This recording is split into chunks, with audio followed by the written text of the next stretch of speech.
I haven't seen my baby in a minute. I should probably check on him, and so I will. But after this, here are my onions. There's my sorrel. I think this is lamb's quarters. I think this is a lamb's quarters, wild lamb's quarters.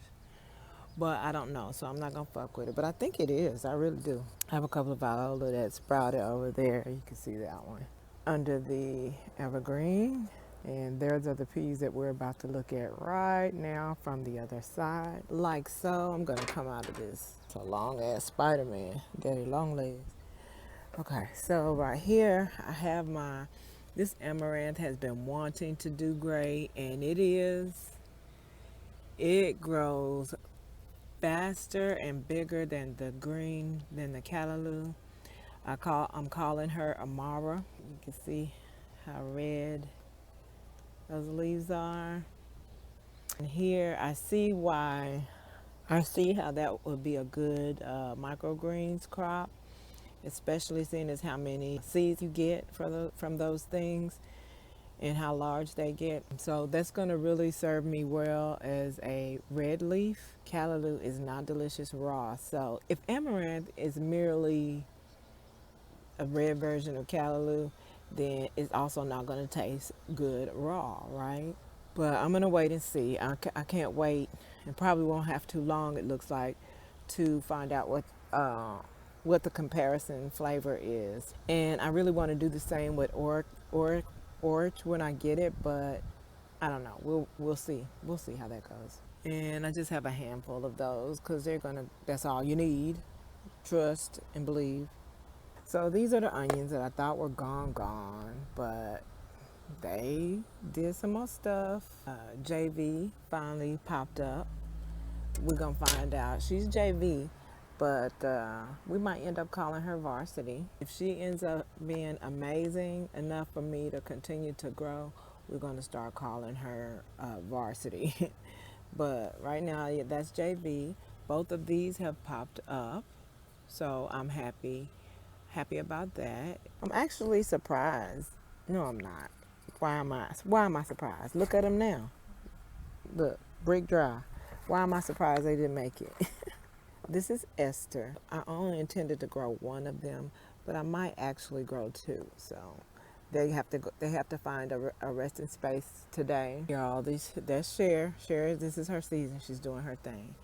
So I don't need any of those, but I'm struggling being able to throw them away. Y'all know how I do. Let me step back for a minute. And in fact, grab me a little bit of water and put my jacket back. Can y'all believe I brought a jacket out here? Now I'm fried. And not even in the medicated way. Well, maybe a little bit in the medicated way. Okay, back like we never left.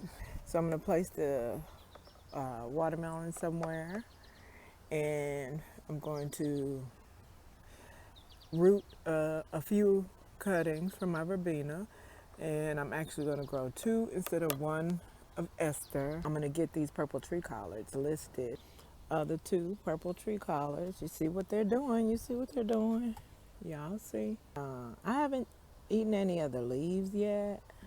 I guess I could taste a raw one, and I can compare it to the collards. Is the water on? I think it is.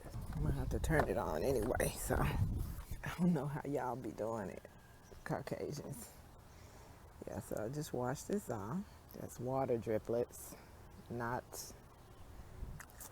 shit. Oh shit. Oh shit. Bitch, that tastes better than collard. That tastes sweeter than collards.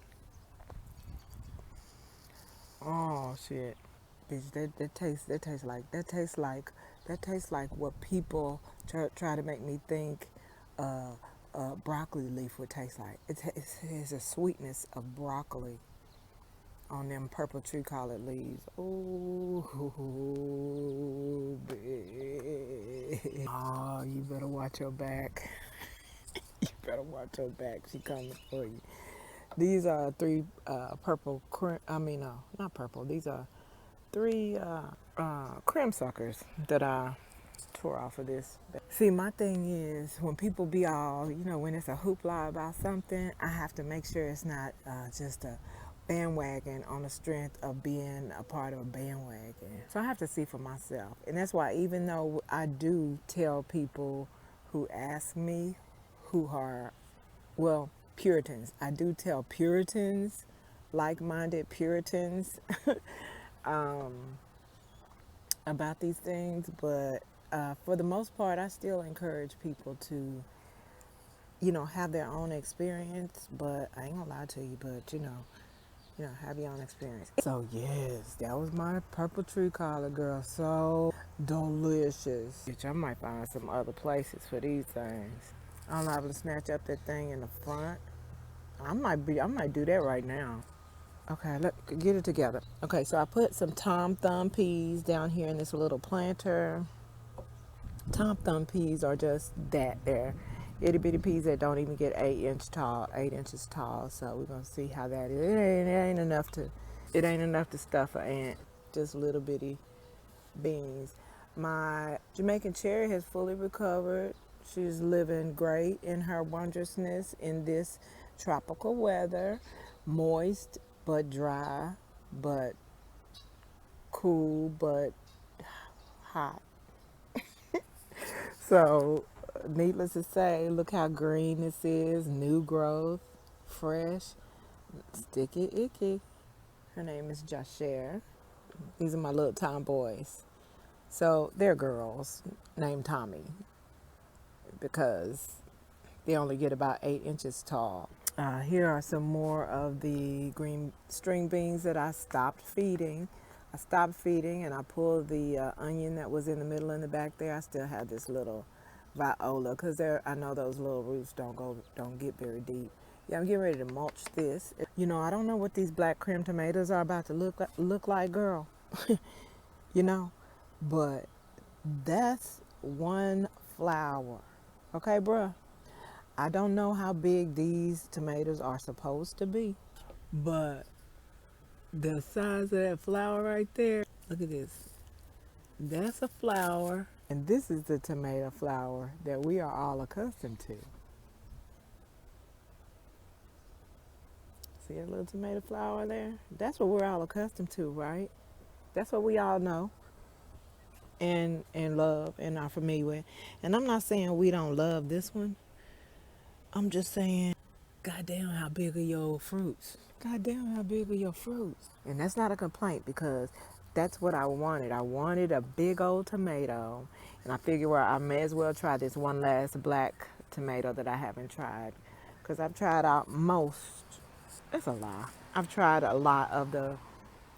several large black tomatoes and they are not remotely flavorful.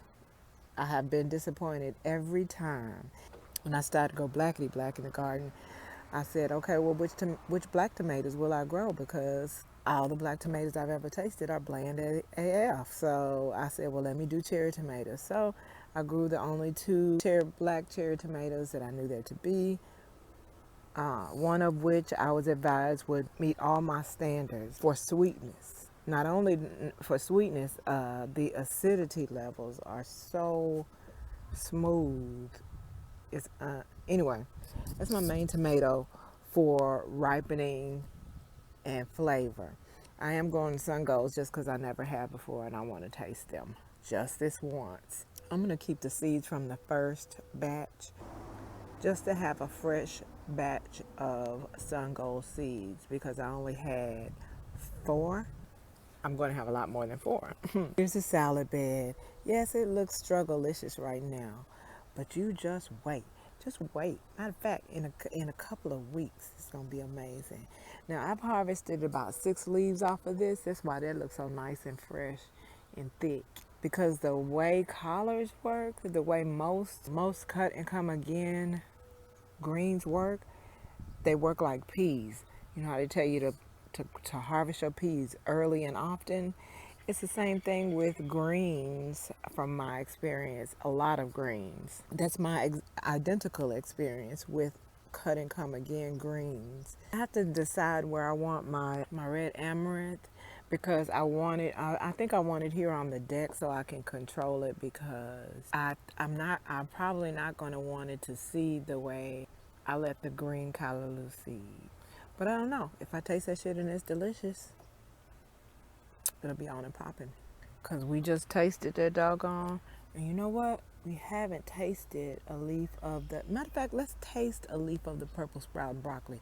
Because Botanical Bay told us that to use these leaves like collards, right? And I didn't want to believe her. But like 99% of the time, she has been right. That fuselli leaf thing that she told me, the exact same thing, word for word. Use the leaves like collards. Girl, no, they were so nasty. Girl, no. I love you though. Because she done turned me on to a few things. Purple tree collards back here. One, two, and there's the other one. It's just now growing a set of leaves. Here I have a bunch of stuff that you can't necessarily see. Except for Charlene. Charlene gonna do what she gonna do. The way she wanna do it when she wanna do it. Yeah, so I'm thinking about putting one over here and one over here. I want to do perpetual spinach, but I grew the sharp because of the color. Yeah, but this whole area is gonna be beautiful in another, not very long. Viola, there she is. All of these are little carrots, you see. Oh, I need to put some soil in there. Spot up. Don't y'all dare. Don't y'all dare. So we said we was gonna taste this thing. Oh, this is where I'm getting my other verbena cuttings from. I did put 4 peas in this bed to fix the soil. Is that enough, y'all? Is that enough to do? Is it enough to just put a few pea plants in a bed of vegetables and expect that the soil will be sufficiently nourished? Because I'm thinking it is, depending on the size of the raised bed. I'm thinking it is. So, yeah, I still can't get over the size of the flowers on this thing. These tomatoes finna be so big. I told you my peppermint did come back up through there. I'm gonna start the water and then we can go taste the rainbow.